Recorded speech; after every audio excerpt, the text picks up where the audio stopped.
These are the spores of these ferns. Actually, their the propagation happens through these spores. So when the leaves mature, these these things appear, and then they dry up and fly off in the air and all.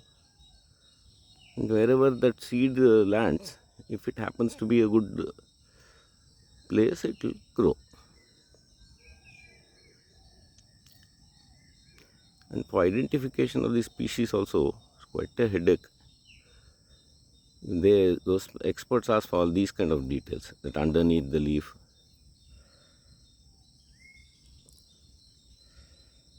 and then the top part.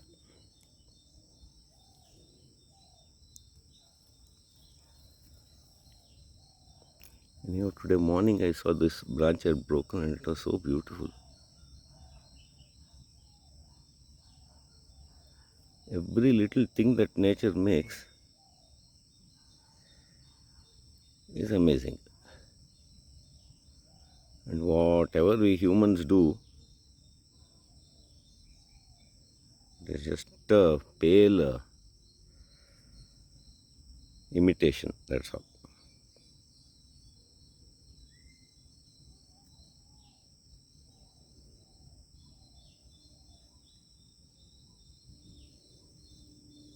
So this one becomes quite big actually.